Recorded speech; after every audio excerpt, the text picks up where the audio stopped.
Study IQ IAS, अब तैयारी हुई अफोर्डेबल।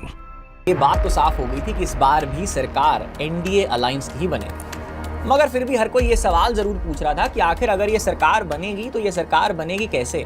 एक दूसरे के बाजू मरोड़ के, आर्म ट्विस्ट करके अपनी बात मनवा रहे हैं। मगर यदि हम इंडियन पॉलिटिक्स की हिस्ट्री को उठाकर देखें तो हमें कोलिशन का एक नया ही मतलब समझ में आता है। आफ्टर ऑल, देश की 72 सालों की इलेक्टोरल जर्नी में इस देश ने 32 साल की कोलिशन पॉलिटिक्स देखी है। तो लंबे समय से ये बात पॉइंट आउट करते आए हैं कि जनरल इलेक्शंस में भारत की जनता अपने एमपीज या रीजनल रिप्रेजेंटेटिव्स को चुनने की बजाय पीएम कैंडिडेट को ध्यान में रखकर ही वोट करती है। ट्रंप ने अभी इलेक्शंस में जीत के वापस आने के बाद दुनिया के सबसे अमीर और सक्सेसफुल लोगों में से एक स्पेसएक्स के मालिक एलॉन मस्क को अपनी सरकार में एफिशिएंसी मिनिस्टर बनाने का ऐलान किया। भारत में ऐसा करने का सरकार ने जब सोचा तो ब्यूरोक्रेसी में लेटरल एंट्री में भी रिजर्वेशन का मुद्दा उठने के बाद सरकार को यह बिल वापस लेना पड़ गया। इसी विषय पर चर्चा करते हैं, जहां हम देश में कोलिशन गवर्नमेंट के पास्ट, प्रेजेंट और फ्यूचर को डीपली एनालाइज करेंगे। यही जनरल इलेक्शंस के नतीजे आते हैं तो ये बात तो साफ हो गई थी कि इस बार भी सरकार एनडीए अलायंस की ही बनेगी।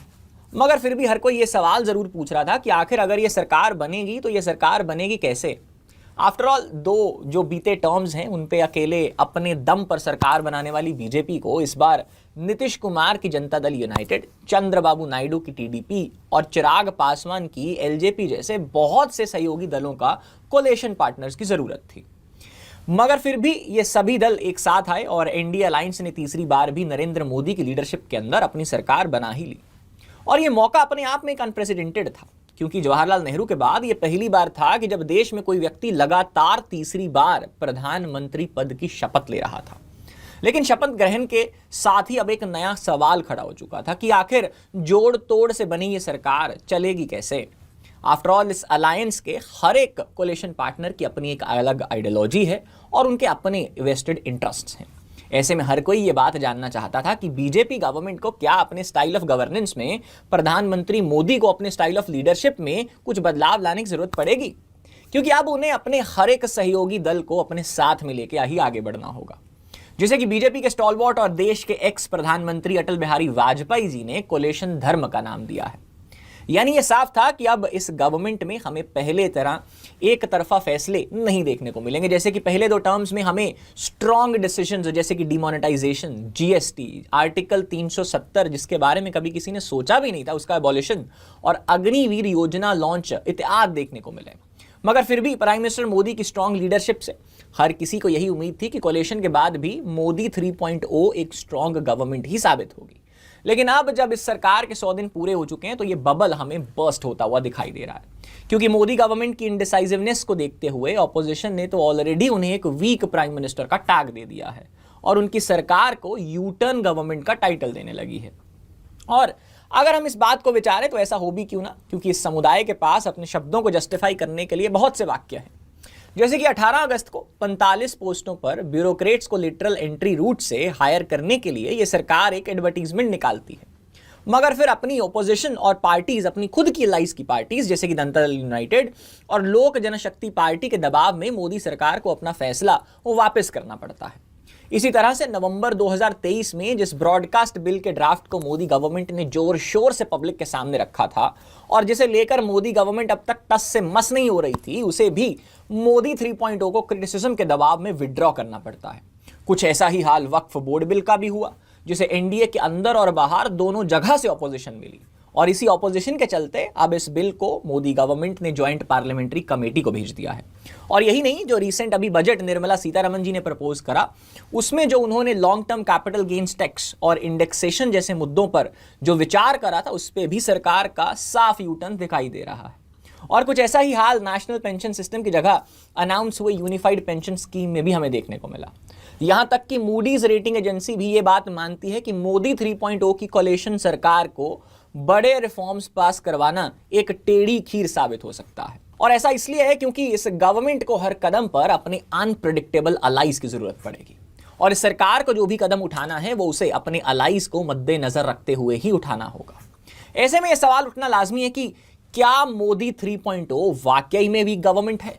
बल्कि इससे बेहतर सवाल तो यह होना चाहिए कि क्या इंडियन पॉलिटिकल सिनेरियो में कोलिशन गवर्नमेंट अपने आप में ही एक मजाक है। जो कि पब्लिक को बेहतर तरीके से सर्व और गवर्न करने की बजाय पॉलिटिकल पार्टीज के बीच पॉलिटिकल पावर के एक बंदर बांट के माध्यम से ज्यादा कुछ भी नहीं है। क्योंकि ये पहला मौका नहीं है जब कोलिशन गवर्नमेंट ने अलाइज एक दूसरे के बाजू मरोड़ के आर्म ट्विस्ट करके अपनी बात मनवा रहे हों। तो चलिए आज हम इसी विषय पर चर्चा करते हैं, जहां हम देश में कोलिशन गवर्नमेंट के पास्ट, प्रेजेंट और फ्यूचर को डीपली एनालाइज करेंगे। History of coalition governments in India. दोस्तों, ये बात आप जानते ही होंगे कि हमारे देश के पार्लियामेंट्री सिस्टम में अपनी गवर्नमेंट बनाने के लिए एक पॉलिटिकल पार्टी को जनरल इलेक्शंस में, लोकसभा के चुनाव में 50% से ज्यादा सीट्स जीतनी होती हैं। तो हमारी 543 सीटों वाली भारतीय लोकसभा में यह आंकड़ा 272 का है। लेकिन यदि कोई एक पॉलिटिकल पार्टी यह आंकड़ा अचीव करने में सक्षम नहीं हो पाती, तो उस स्थिति में हम हंग पार्लियामेंट की कंडीशन पे पहुंच जाते हैं, जिससे बाहर निकलने के लिए हमें पूरी इलेक्शन प्रोसेस को ही दोबारा से कंडक्ट करवाना पड़ता है। मगर भारतीय संविधान में इस स्थिति से बचने के लिए भी एक तरीका मौजूद है। असल में जब किसी पॉलिटिकल पार्टी के पास एब्सोल्यूट मेजॉरिटी ना हो, तो ऐसी स्थिति में दो या दो से ज्यादा पॉलिटिकल पार्टीज आपस में साथ आके मिलकर अपनी गवर्नमेंट फॉर्म कर लेती हैं, और इसी सिचुएशन को कोलिशन गवर्नमेंट कहा जाता है। अब इस तरह के जो कोलिशंस हैं वो दो तरह के हो सकते हैं, जिसमें पहले में अक्सर पॉलिटिकल पार्टीज एक कॉमन आइडियोलॉजी यानी कि विचारधारा के साथ कॉमन इश्यूज को देखते हुए इलेक्शन से पहले ही आपसी सहमति के साथ साथ में आ जाती हैं, जहां पे ये पार्टीज अपनी जो सीट शेयरिंग है, अपने इलेक्शन कैंपेन्स हैं, वो साथ में करते हैं। अपने साथ ही ये मैनिफेस्टो को फॉर्म करते हैं, जिसमें एक दूसरे की जितनी भी डिमांड्स है उसका खास ध्यान रखते हैं। यानी कि आप ऐसा मान लीजिए, ये इलेक्शंस की जंग में उतरने से पहले ही अपना गुट और अपनी एक स्ट्रैटेजी बना लेते हैं, जैसे हमें इन चुनावों से पहले इंडिया अलायंस के रूप में देखने को मिला, या कन्वेंशनली जो बीजेपी लेड एनडीए अलायंस है उसमें हमें ये अक्सर देखने को मिलता है। बट पॉलिटिकल पार्टीज के बीच एक दूसरी तरह का कोलिशन भी हमें देखने को मिलता है। इस मॉडल में जो पार्टीज हैं वो इलेक्शन के बाद कोलिशन बनाती हैं। अब आप सोचेंगे ऐसा क्यों? दरअसल ये यहां पे जो हंग असेंबली वाली सिचुएशन है वो खड़ी हो जाती है, जहां किसी भी एक पार्टी के पास अपनी मेजॉरिटी नहीं होती। तो भाई इलेक्शन रिजल्ट देखने के बाद अक्सर अलाइज या आपस में कंपीट करने वाली पार्टीज मिलकर एक सरकार बना रही होती हैं, जिससे कि वो म्यूचुअली अग्रीड टर्म्स पर सरकार चला सकें और अपनी जो पॉलिटिकल पावर है यानी कि सत्ता है उसकी पावर को शेयर कर सकें। और कुछ इसी तरह का नजारा हमने रीसेंट जनरल इलेक्शंस के बाद भी देखा, जहां एक तरफ बीजेपी इस बार 400 पार का टारगेट कर रही थी, वहीं सदन में उसे 240 सीटें ही मिली। अब यूं तो इंग्लिश के वर्ड कोलिशन को लैटिन वर्ड कोलेशियो से डिराइव करा गया है, लैटिन भाषा में, जिसका मतलब होता है टू कम टुगेदर और टू ग्रो टुगेदर। मगर यदि हम इंडियन पॉलिटिक्स की हिस्ट्री को उठाकर देखें तो हमें कोलिशन का एक नया ही मतलब समझ में आता है। आफ्टर ऑल देश की 72 सालों की इलेक्टोरल जर्नी में इस देश ने 32 साल की कोलिशन पॉलिटिक्स देखी है, और इन 32 सालों का कंक्लूजन यही है कि इंडियन पॉलिटिक्स में कोलिशन पॉलिटिक्स एक स्टैटिक नहीं बल्कि एक डायनामिक अफेयर बनकर साबित हो रहा है, जिसमें जो कोलिशन प्लेयर्स हैं उन्होंने अपने ग्रुप्स को डिसॉल्व किया, उसके बाद नए समीकरण बने और इसका सिलसिला लगातार चलता ही रहा। अब देखिए ना, देश में पहली बार मिले जुले गठबंधन की सरकार 1977 में बनी थी।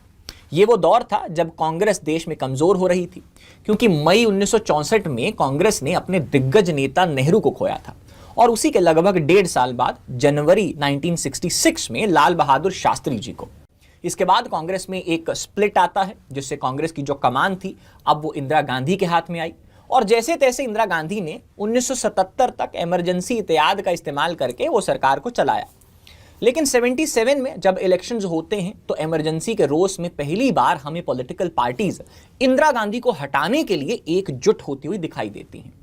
और इनमें से बहुत सी वही पॉलिटिकल पार्टीज थी जो लेट 1960s में कांग्रेस से ही टूटकर निकली थी,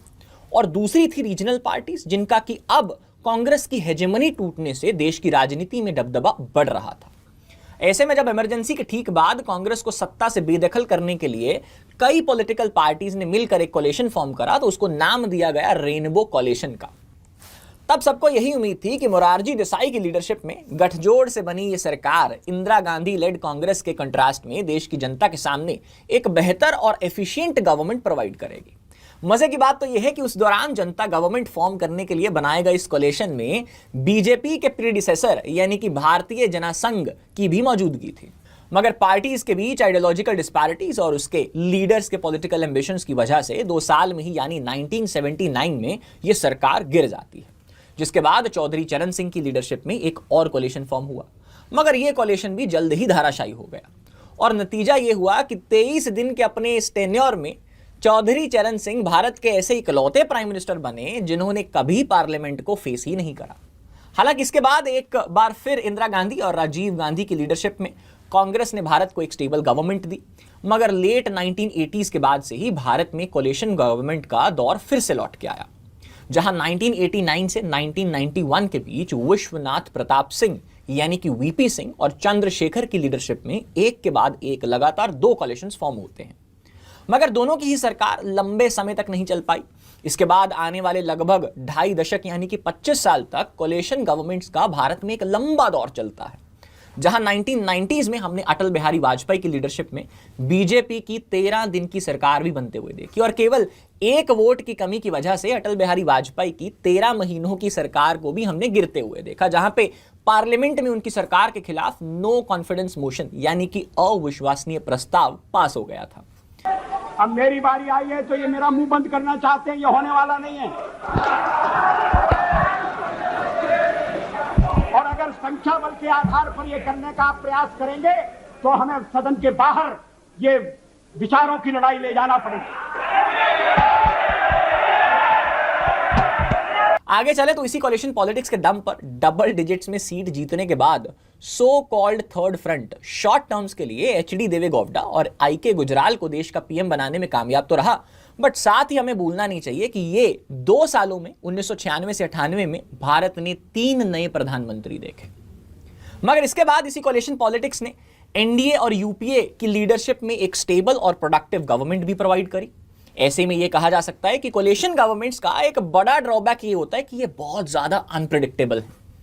जिसका एक बड़ा कारण यह है कि इस कोalition में अक्सर छोटी छोटी रीजनल पार्टीज एक किंग मेकर की भूमिका में आ जाती हैं, जहां वो क्रूशियल मूवमेंट्स पर इसका पूरा फायदा उठाती हैं और कई बार डिसप्रपोर्शनेट इन्फ्लुएंस एक्सर्ट करके अपनी एक्सटेंसिव डिमांड्स भी मेन पार्टी से मनवा लेती हैं। फॉर एग्जाम्पल 1996 में केवल 1 MP वाली हरियाणा विकास पार्टी ने बीजेपी लेड कोalition में की रोल प्ले करा था, या फिर अगर हम करंट एनडीए गवर्नमेंट की ही बात करें तो 240 सीट जीतने वाली बीजेपी भी आज 5 सीटें जीतने वाली एलजेपी पासवान पार्टी की बात मानने को मजबूर हो गई है। वहीं कई बार यही कोalition पार्टनर्स जो रीजनल इश्यूज हैं उनको लेकर भी पार्टी के ऊपर दबाव बनाते हैं, जहां पे जो नेशनल डिसीजन मेकिंग है वो अफेक्ट हो जाती है। उदाहरण के लिए डीएमके यानी द्रविड़ा मुनेत्रा कझगम ने कांग्रेस गवर्नमेंट पर कई बार श्रीलंकन तमिलियंस की सपोर्ट में एक फेवरेबल स्टैंड लेने के लिए प्रेशर बनाया है। इसके अलावा कोalition गवर्नमेंट्स को लेकर अक्सर यह कहा जाता है कि इनमें डिसीजन मेकिंग के लिए कैबिनेट का रोल तो बिल्कुल ही अंडरमाइन हो जाता है, जहां कोalition पार्टीज मिलकर अक्सर अपने वेस्टेड इंटरेस्ट को ध्यान में रखकर एक सुपर कैबिनेट के रोल में आ जाती हैं। यही नहीं, गवर्निंग पावर भी प्राइम मिनिस्टर और उनकी कैबिनेट की बजाय डिसीजन मेकिंग कोalition पार्टनर्स की कोऑर्डिनेशन कमेटी में की जाती है। उदाहरण के लिए यूपीए गवर्नमेंट के दौरान एक नेशनल एडवाइजरी काउंसिल को जो सोनिया गांधी हेड किया करती थी, उसे अपने आप में एक पैरेलल पावर सेंटर की तरह देखा जाता था। लेकिन मेन इशू ये है कि कोalition गवर्नमेंट में अपना इन्फ्लुएंस होने के बावजूद भी ये कोalition पार्टीज एडमिनिस्ट्रेटिव फेलियर्स और लैप्सेस में अपनी अकाउंटेबिलिटी प्रदान करने से बच जाती हैं। फॉर एग्जाम्पल यूपीए 2 के दौरान हुए 2G स्पेक्ट्रम में यूपीए गवर्नमेंट के डीएमके जैसे कोalition पार्टनर्स ने खुद को इस स्कैंडल से दूर करके इसके लैप्स के लिए कांग्रेस पार्टी पर ही सारा ब्लेम डालने की कोशिश करी। यानी कुल मिलाकर हम ये कह सकते हैं कि कोalition गवर्नमेंट कई बार एक बिना हैंडल की साइकिल की तरह बन जाता है, अक्सर जिसे कंट्रोल करना नामुमकिन साबित होने लगता है। यही कारण है कि कई बार यह सवाल उठाया जाता है कि क्या भारत को पार्लियामेंट्री सिस्टम ऑफ गवर्नमेंट से ही आगे बढ़ जाना चाहिए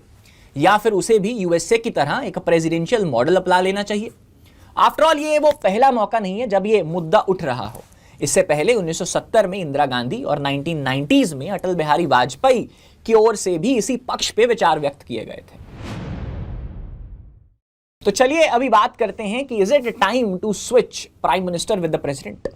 दोस्तों, इंडियन पॉलिटिक्स में बीते कई दशकों से यह महसूस किया जा रहा है कि यहां होने वाले लोकसभा इलेक्शंस में जनरली जो वोटर्स होते हैं वो अपने एमपीज को चुनने के बजाय देश के प्रधानमंत्री को इलेक्ट करने के लिए वोट देते हैं।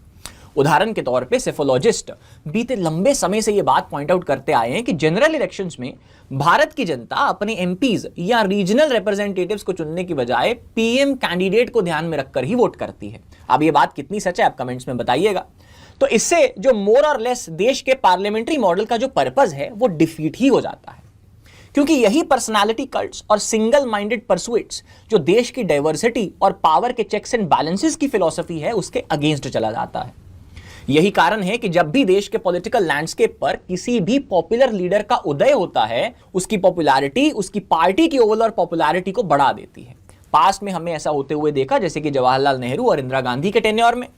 इसी तरह बीते एक दशक में बीजेपी के राइज के पीछे भी प्रधानमंत्री मोदी की मैसिव पॉपुलैरिटी और मोदी वेव को ही कारण माना जा रहा है। और इसी के कारण जब रीसेंट जनरल इलेक्शंस में एनडीए अपनी एक्सपेक्टेशंस के अकॉर्डिंग परफॉर्म नहीं कर पाई और उसकी अब की बार 400 पार का जो नारा था वो फेल साबित हुआ, तो इसे भी नरेंद्र मोदी की डिक्रीजिंग पॉपुलैरिटी के साथ ही जोड़कर देखा गया। ऐसे में ये अक्सर ये बात उठाई जाती है कि यदि भारत में इलेक्शंस इसी तरह से स्विंग होते हैं तो क्या फिर भारत को भी यूएसए की तरह प्रेसिडेंशियल इलेक्शंस की ओर स्विच नहीं कर लेना चाहिए। आफ्टर ऑल भारत के पार्लियामेंट्री मॉडल का सबसे बड़ा लूपहोल ही यही है कि यहां पर लेजिस्लेचर और एग्जीक्यूटिव्स के बीच डिवीजन ऑफ पावर इतना स्ट्रिक्ट नहीं है। यही कारण है कि हमें यहां अक्सर कोलेशन से फॉर्म होने वाली अनस्टेबल गवर्नमेंट भी देखने को मिलती है। और गवर्नमेंट्स को फॉर्म करने के लिए खुलेआम होने वाली हॉर्स ट्रेडिंग और डिफेक्शंस से तो आप वाकिफ ही होंगे, जिसे देश का एंटी डिफेक्शन लॉ भी आज तक रोकने में असमर्थ साबित हुआ है। जैसे कि कई बार इलेक्शंस के दौरान आपने ये देखा होगा कि एक्स पॉलिटिकल पार्टी अपने एमएलएज को बस में बिठा के किसी रिजॉर्ट में रख रही है और बाहर की दुनिया से उनका जो नाता है वो कुछ दिनों के लिए कंप्लीटली कट ऑफ कर रही है। इसका मकसद सिर्फ एक ही होता है कि वो सरकार बनने के दिनों में अपना दल ना बदल ले। जबकि यूएसए के प्रेसिडेंशियल मॉडल में पॉपुलर वोट से चुनकर आने वाले लेजिस्लेचर और गवर्नमेंट को लीड करने वाले एग्जीक्यूटिव एक दूसरे से बिल्कुल अलग होते हैं, जिसकी वजह से वो बिना किसी पॉलिटिकल प्रेशर या आर्म ट्विस्टिंग के अपना काम आसानी से कर सकते हैं। इस कारण जहां एक और यूएस प्रेसिडेंट का टेन्योर मोर और लेस स्टेबल रहता है, वहीं हमारे देश के पॉलिटिकल सिस्टम में इंस्टेबिलिटी बनी रहती है। दूसरा, यूएस प्रेसिडेंट को हटाने के लिए वहां दोनों हाउसेज यानी कि कांग्रेस जो अपनी लोकसभा के इक्विवेलेंट है और सेनेट जो अपनी राज्यसभा के इक्विवेलेंट है, दोनों के टोटल मेंबरशिप की 2/3 यानी कि 2/3 मेजॉरिटी चाहिए होती है। यही हमारे पीएम और उनकी सरकार को हटाने के लिए हम सिर्फ सिंपल बहुमत से ही एक नो कॉन्फिडेंस पास करके उनको हटा सकते हैं।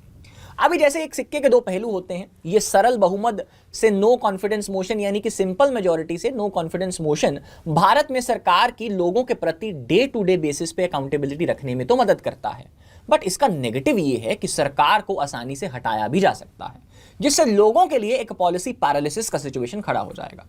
साथ ही इस डिवीजन ऑफ पावर्स की वजह से यूएसए के एग्जीक्यूटिव्स अप्रोप्रिएट पॉलिसीज फॉर्म करने और अच्छी गवर्नेंस प्रोवाइड करने के लिए अपने अकॉर्डिंग अपनी कैबिनेट में स्पेशलिस्ट को जगह दे सकते हैं। जैसे कि ट्रंप ने अभी इलेक्शंस में जीत के वापस आने के बाद दुनिया के सबसे अमीर और सक्सेसफुल लोगों में से एक स्पेसएक्स के मालिक एलॉन मस्क को अपनी सरकार में एफिशिएंसी मिनिस्टर बनाने का ऐलान किया है। जबकि भारत में ऐसा करने का सरकार ने जब सोचा तो ब्यूरोक्रेसी में लेटरल एंट्री में भी रिजर्वेशन का मुद्दा उठने के बाद सरकार को यह बिल वापस लेना पड़ गया। मगर ऐसा नहीं है कि इन सब चीजों को हम आज की डेट में विचार रहे हैं। देश में प्रेसिडेंशियल सिस्टम अपनाए जाने का जो विचार है यह नया नहीं है। कॉन्स्टिट्यूएंट असेंबली ने भी इसको लेकर काफी डिस्कशन किया था। मगर देश के प्लूरलिज्म, रीजनल डिस्पैरिटी और पार्लियामेंट्री सिस्टम से देश की फेमिलियरिटी को देखकर यह विचार किया गया कि भारत को इसी पॉलिटिकल सिस्टम के साथ आगे बढ़ना चाहिए। साथ ही वो नहीं चाहते थे कि देश में एग्जीक्यूटिव और लेजिस्लेचर के बीच एक टोटल डिस्कनेक्ट की स्थिति फॉर्म हो जाए, क्योंकि यूएस में उनमें कंप्लीट डिस्कनेक्ट होने की वजह से वहां पे ग्रिड लॉक की स्थिति बन जाती है,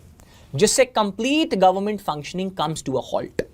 क्योंकि दोनों का मुद्दे को सुलझाने के लिए आपस में कोई कनेक्ट ही नहीं होता। साथ ही देश के फाउंडिंग फादर्स ये बात भी इंश्योर करना चाहते थे कि देश में एक पॉपुलर और डायरेक्टली इलेक्टेड गवर्नमेंट ही बने, जो देश और देशवासियों के प्रति पूरी तरह से जवाबदेह हो, जिससे देश में एक डिस्पोटिक रूल बनने से रोका जा सके। क्योंकि अगर आप एग्जाम्पल के तौर पे देखें तो जितनी थर्ड वर्ल्ड कंट्रीज में जहां भी प्रेसिडेंशियल रूल आया है, वहां एक व्यक्ति के हाथ में पावर्स कंसंट्रेट होने की वजह से वो डिक्टेटरशिप यानी कि तानाशाही की ओर चली गई है, जैसे कि लीबिया में गद्दाफी, इराक में सद्दाम हुसैन इत्यादि। हालांकि ये बात सही है कि कोलिशन गवर्नमेंट की इनस्टेबिलिटी उसका एक बहुत बड़ा ड्रॉबैक है, मगर इसी कोलिशन गवर्नमेंट के कुछ फायदे भी हैं, जो at the end Indian constitution के बेसिक स्ट्रक्चर को अधिक स्ट्रॉन्ग करने का काम करते हैं। तो चलिए अब हम इस बारे में जान लेते हैं कि क्या फायदे हैं कोलिशन गवर्नमेंट के? तो वीकर सेंटर, स्ट्रॉन्ग कंट्री। दोस्तों, हाल ही में एनसीईआरटी ने क्लास 12th की पॉलिटिकल साइंस टेक्स्ट बुक में दिए गए इस पॉलिटिकल कार्टून को बदलने का फैसला लिया है। असल में यह कार्टून कोलिशन पॉलिटिक्स के अंदर देश की डेमोक्रेसी के सर्वाइवल और इफेक्टिवनेस पर सवाल उठाता था।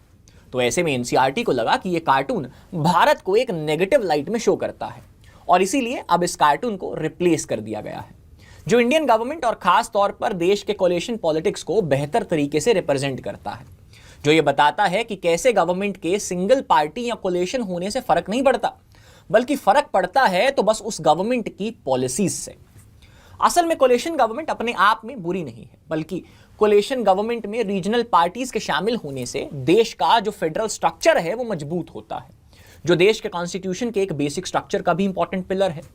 आफ्टर ऑल, एक कोलिशन गवर्नमेंट ही देश की अलग अलग पॉलिटिकल पार्टीज को एक साथ लेकर एक बैलेंस्ड अप्रोच के साथ आगे बढ़ने का काम करती है, जहां एब्सोल्यूटिज्म और सेंट्रलाइजेशन ऑफ पावर की बजाय डाइवर्स वॉइसेस के बीच भी कंसेंसस ड्रिवन पॉलिसीज को फॉस्टर किया जाता है, जिससे इन द एंड देश के फेडरल फैब्रिक और ज्यादा मजबूत हो जाते हैं और जिससे सही मायनों में देश में एक वाइब्रेंट डेमोक्रेसी डेवलप होती है। यही कारण है कि सिंगल पार्टी गवर्नमेंट के कंपैरिजन में कोलिशन गवर्नमेंट रीजनल नीड्स की टुवर्ड्स ज्यादा अटेंटिव रहती है।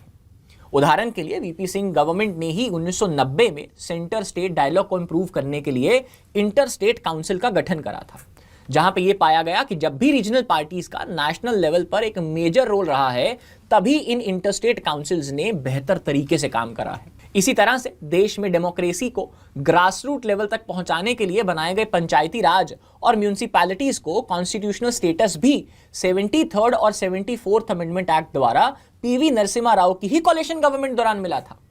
यही कारण है कि 2002 में रिलीज हुई former chief justice of India MN Venkatachaliah commission की रिपोर्ट में परमानेंट कोलिशन का आइडिया सजेस्ट किया गया था, जहां इस कमेटी का यह सजेशन था कि देश के हर टायर ऑफ गवर्नमेंट में गवर्नमेंट फॉर्म करने के लिए 50% प्लस वोट शेयर इंश्योर किया जाना चाहिए,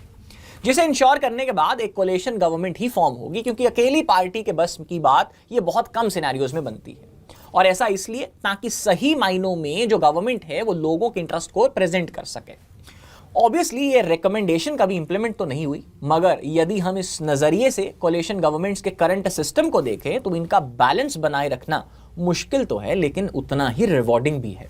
क्योंकि यदि एक स्ट्रॉन्ग लीडर गवर्नमेंट के डिफरेंट स्टेक होल्डर्स या पार्टनर्स का म्यूचुअल बैलेंस बनाए रखने में कामयाब हो जाता है, तो यही कोलिशन गवर्नमेंट देश को एक बेहद सफल और इंक्लूसिव गवर्नेंस प्रोवाइड करेगी। साथ ही कोलिशन गवर्नमेंट अक्सर अपने साथ एक मल्टी डायमेंशनल रिफॉर्म्स को लेकर आती है, जिसका एग्जाम्पल भी हमें देश की पास्ट कोलिशन गवर्नमेंट्स में देखने को मिल चुका है। उदाहरण के लिए 1991 में बनी पीवी नरसिम्हा राव गवर्नमेंट भी एक कोलिशन गवर्नमेंट ही थी, मगर इसी गवर्नमेंट ने कुछ ऐसे बोल्डेस्ट इकोनॉमिक रिफॉर्म्स इंप्लीमेंट किए जिनका पैरेलल कंपैरिजन इंडिपेंडेंट इंडिया के इतिहास में ना इसके पहले देखने को मिला और ना ही इसके बाद में। आफ्टर ऑल, देश के इकोनॉमिक लिबरलाइजेशन के लिए किए गए एलपीजी रिफॉर्म्स और डब्ल्यूटीओ में देश की मेंबरशिप को इंश्योर करके नरसिम्हा राव गवर्नमेंट ने ही देश को ग्लोबल इकोनॉमी से डीपली इंटीग्रेट किया था। इसी तरह जून 1996 से अप्रैल 1997 के बीच, यानी कि 1996 से 1997 के बीच रही देवे गौड़ा गवर्नमेंट ने ड्रीम बजट रिलीज करा था, जो कि आज तक अपने टैक्स रेट रिडक्शंस और बिजनेस के लिए फेवरेबल इकोनॉमिक एनवायरनमेंट को फॉस्टर करने के लिए जाना जाता है।